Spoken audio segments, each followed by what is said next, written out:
Nagrałem coś? Nie. Witajcie w kolejnym odcinku Motohistorii. Marka, którą wam dzisiaj pokażemy, ma bardzo długą i bardzo obfitą historię i teraz dobre jej przedstawienie zajęłoby dobrze ponad 2 godziny. Nawet moja matka nie chciała mnie tak długo oglądać, więc poprosiłem wczoraj hipstera, żeby przepisał scenariusz i wybrał najciekawsze momenty. Właśnie... Hipster? Kazałeś mi przepisać scenariusz, więc jestem twoim ghostwriterem. Hipster, ale to nie tak działa. Nie, okej. Dobra, więc...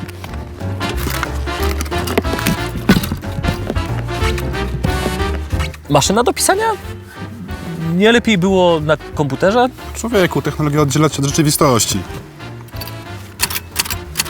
Więc, starym, zróbmy tak.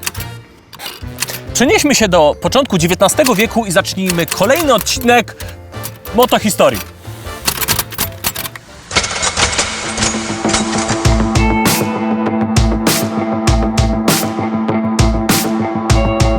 Dawno, dawno temu, kiedy główny środek transportu był napędzany owsem, człowiek marzył o czymś szybszym. W końcu u schyłku XIX wieku pewien osobnik o imieniu Karl i jeszcze inny o imieniu Gottlieb w zaciszu swoich niemieckich biurek oddawali się niemieckiemu relaksowi, projektom przemysłowym. Najpierw firmę założył Karl w październiku 1883 roku, a Gottlieb zdecydował się na własną działalność 7 lat później. Istnieje prawdopodobieństwo, że dzisiaj ich imiona i nazwiska jako wynalazcy automobilu byłyby dość suchymi nazwiskami zaraz obok wynalazcy kabanosa w encyklopedii. Ale tak się nie stało. To właśnie w ich samochodach miały premiery takie wynalazki jak ABS, jak poduszka powietrzna i wiele innych. A wszystko to stało się za sprawą dość specyficznej ekonomicznej polityki Niemiec i miłości do szybkości. Posłuchajcie.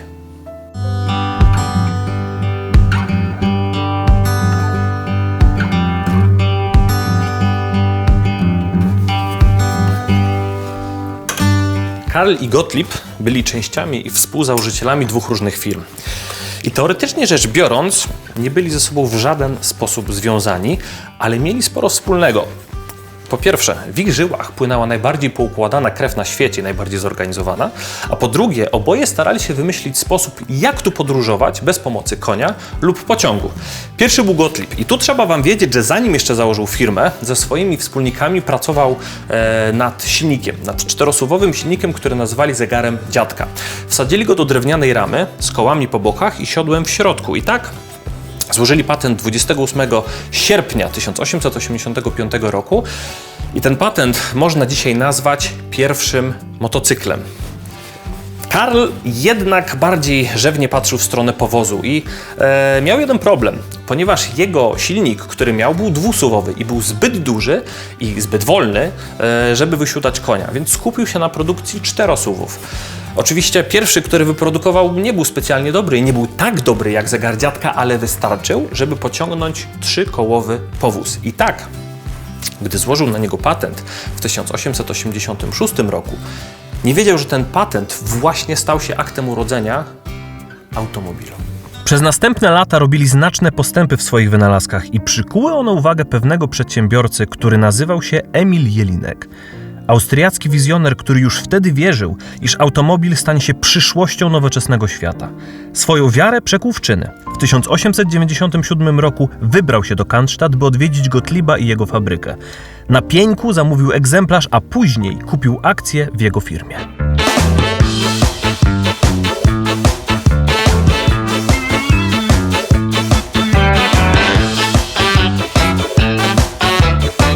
Automobil był napędzany pasem i miał moc zaledwie 6 koni mechanicznych i poruszał się z prędkością 24 km na godzinę, co dla Emila było za wolno. Zamówił więc kolejny, tym razem 8 koni mechanicznych. Ten już był troszeczkę szybszy, ale niestety dla Emila znowu to było za mało. Więc co zrobił? Pompował w firmę Gottlieba, jego synów Paula i Adolfa hektolitry funduszy i oczekiwał coraz lepszych rezultatów. Emil był zachwycony. Jego córka też uwielbiała przejażdżki samochodem mimo faktu, iż wiele osób wtedy bało się tej dziwnej, głośnej i śmierdzącej maszyny.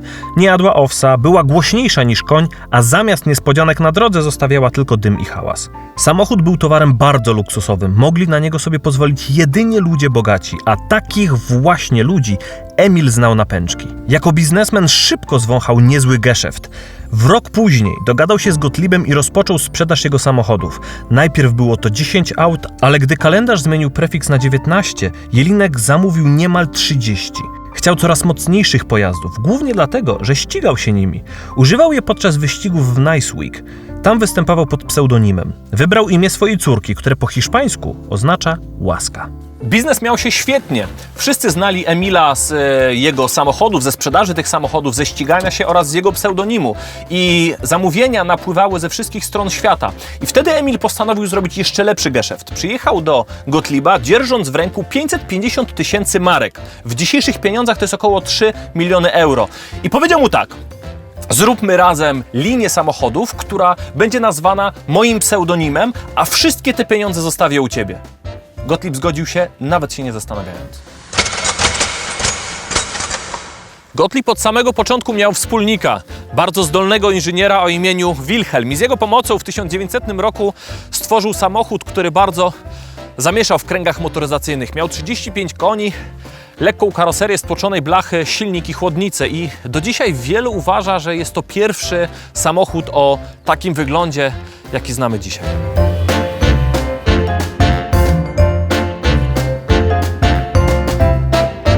Podczas kolejnych wyścigów w Nice Week produkty Gottlieba sprawowały się genialnie. Nikt nie mógł ich pobić. Następne zamówienia szły szybciej niż Hitler przez Francję i fabryka w Cannstatt pracowała rzeczywiście pełną parą. Był to niestety też rok, w którym Gottlieb zmarł, zostawiając firmę swoim synom.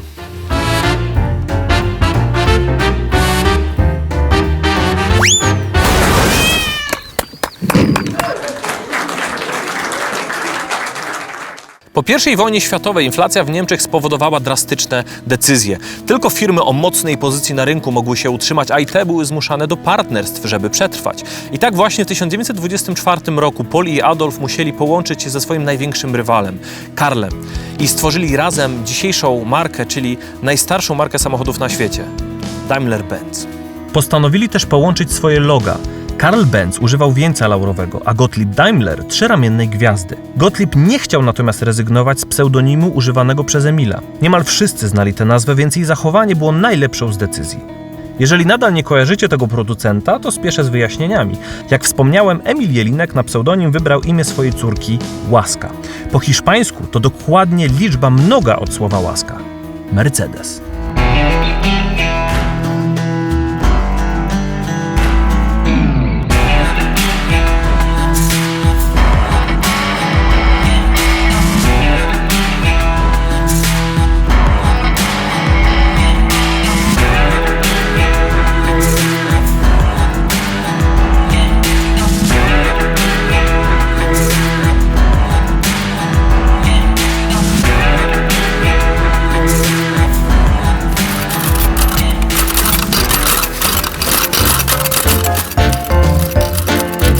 Mamy jeszcze bardzo sporo do zrobienia i bardzo mało czasu, więc potrzeba nam drastycznych kroków. Hipster, pomożesz mi? Tak. Zróbmy więc coś bardzo fajnego. Mercedesa w 2 aktach. Nie takich aktach. No co, goliłem się. Świetnie. Siadaj i napisz nagłówek.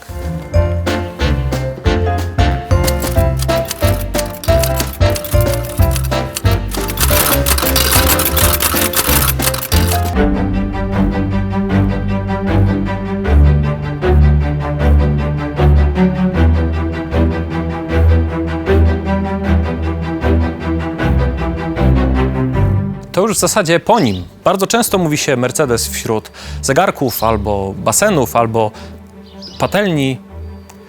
To nie jest rezultat sprytnej kampanii reklamowej, a raczej kolejnych modeli, które można było stosować jako wzór metra jakości albo pioniera rozwiązań. I z takimi samochodami jak Adenauer, czy Ponton, czy swojego czasu ulubiony samochód dyktatorów 600 Grosser, ta opinia rosła.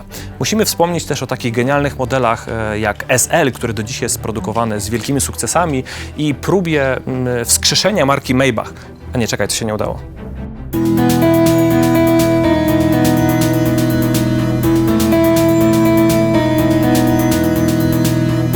Od lat 70. jeden z modeli jest najpopularniejszym samochodem luksusowym na świecie. Klasa specjalna, Sonderklasse, inaczej klasa S. Ulubieniec głów państwa i takich ludzi, którzy lubią mieć pancerne nadwozie i parę karabinów w bagażniku.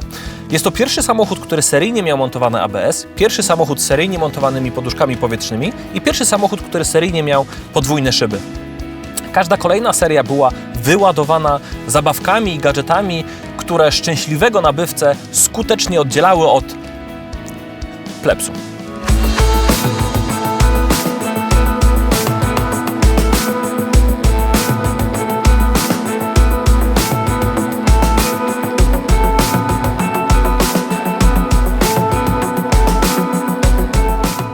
Nawet 14 lat temu w S600 można było znaleźć takie rozwiązania jak pneumatyczne zawieszenie, elektryczne rolety, lusterka, zagłówki, okna, specjalne poduszki w siedzeniach, które przytrzymywały ciało podczas przechyłu i masowały podczas nudy, tempomat z radarem, nawigacja satelitarną, wybieranie głosowe i specjalnego lokaja, który ustawiał siedzenia w taki sposób, tuż przed wypadkiem, żeby głowa pana wylądowała delikatnie na poduszce. To robi wrażenie nawet dzisiaj.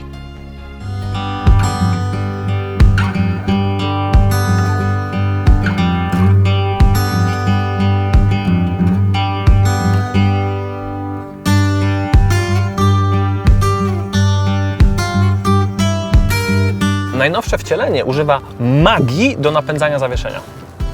Nie, poważnie, nazywa się Magic Body Control i ma kamery ustawione naokoło samochodu, które skanują otoczenie, wysyłają informacje z powrotem do samochodu, a ten odpowiednio ustawia zawieszenie. Ma też masaż gorącymi kamieniami, same LEDy, ma brak żarówek, ma specjalny, to jest bardzo fajne, ma specjalny system, który kontroluje klimatyzację i ogrzewanie w zależności od temperatury na zewnątrz, temperatury w środku, ustawienia słońca, położenia słońca, natężenia słońca.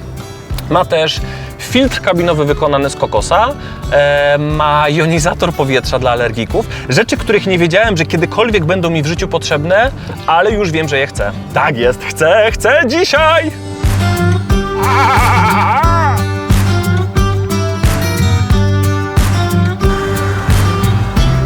Ale co z tego mamy my? Zwykli, szarzy ludzie oddychający normalnym, morowym powietrzem. Po pierwsze, większość z tych wynalazków wcześniej czy później trafia do zwykłych aut, a po drugie, nieustanna walka pomiędzy Mercedesem, BMW i Audi i innymi markami premium o sztrudel pierwszeństwa daje początek bardzo ciekawym, bardzo potrzebnym technologiom.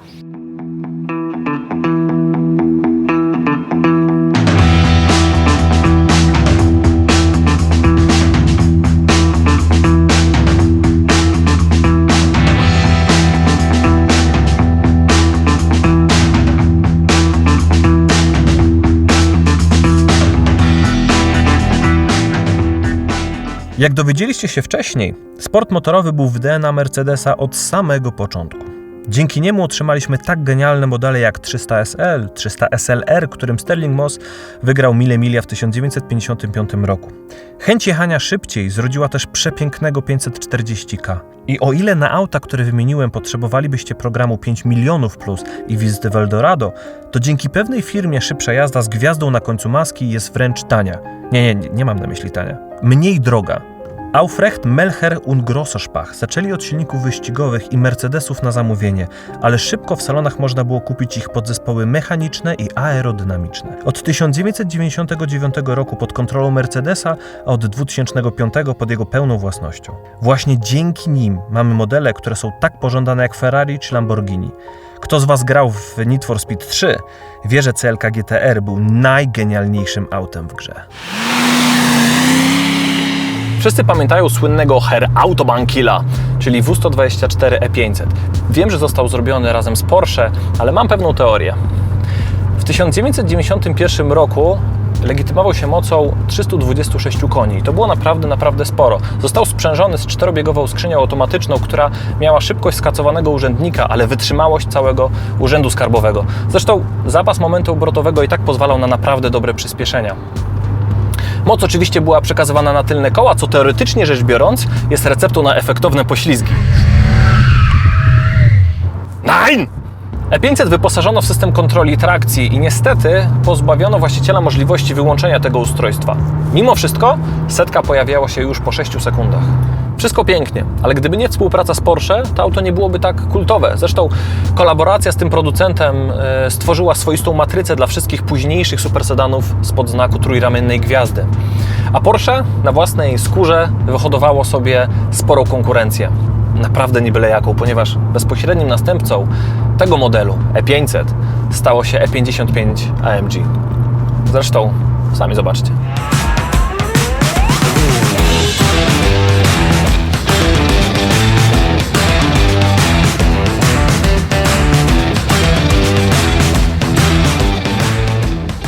Recepta zawsze była taka sama. Mocarny silnik, odpowiednio dostosowany układ kierowniczy, hamulcowy, zawieszenie oraz aerodynamika. Najlepsze jest to, że kiedyś ciężko było odróżnić najmocniejsze wersje od zwykłego auta burmistrza. A kto chciał się z takim autem mierzyć, mógł się srogo przeliczyć. Ten model, W211 E55 AMG, ma czas od 0 do 100 km na godzinę o 0,3 sekundy gorszy niż Ferrari 575 Maranello z silnikiem V12.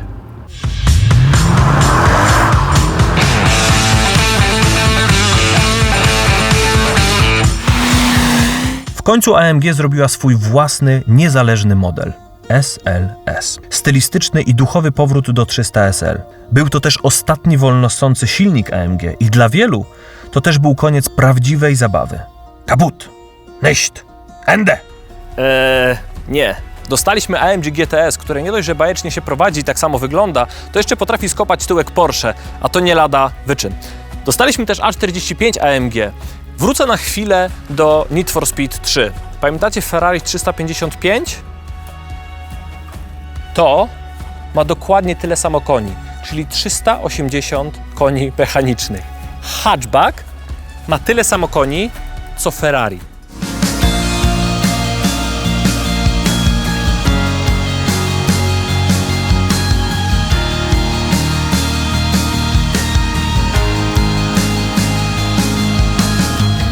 Oczywiście dzisiaj A-klasa jest autem godnym pożądania, a była autem godnym pogardy.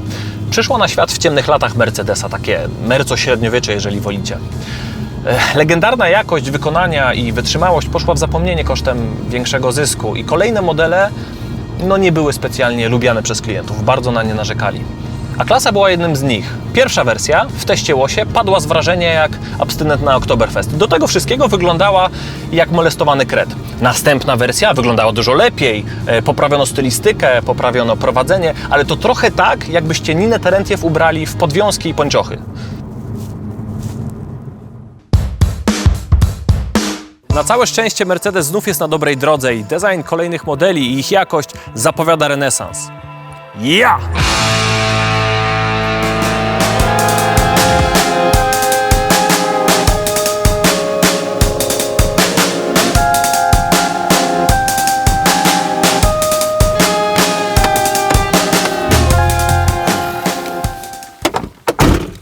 Do zobaczenia w następnym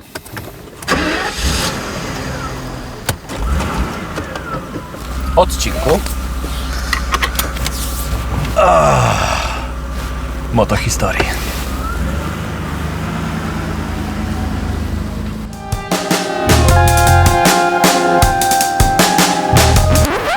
To ogólnie. ogłoszenie sponsorowane jest przez Polski Związek Motorowy. Zanim zakończycie przygodę z naszym dzisiejszym odcinkiem i wejdziecie w czarne zakamarki YouTube i będziecie szukali, jak rozmawiać z żyrafą, poczekajcie przez chwilę, ponieważ jak zauważyliście, lubimy bardzo fajne samochody, lubimy z nimi przebywać i do czegoś takiego chcemy Was zaprosić. Jest coś, co jest organizowane w Polsce od 38 lat. W tym roku będzie 39. edycja tego wydarzenia. Jest to Rajd Beskidzki. Organizatorem jest Automobil Klub Beskidzki z Bielska-Białej i jeżeli byłyby tam same polonezy, parę maluchów i tego typu perełek, to nawet byśmy Wam o tym nie mówili, ale jeżeli wejdziecie na link, który zostawiliśmy Wam w opisie, znajdziecie cały line-up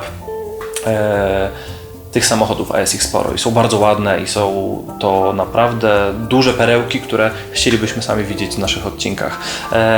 Zapamiętajcie datę, jest to 29 czerwca, to jest początek, a kończy się 3 lipca.